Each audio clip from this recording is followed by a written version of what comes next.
படையோடு கூடும் ஒரு வீடு வடபழனி ஆண்டவா.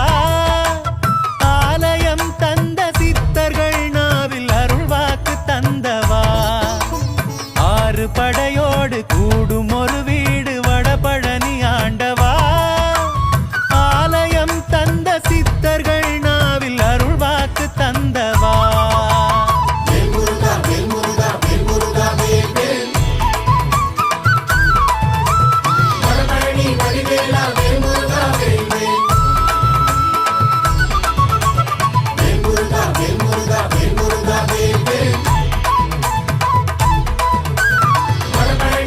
Vela,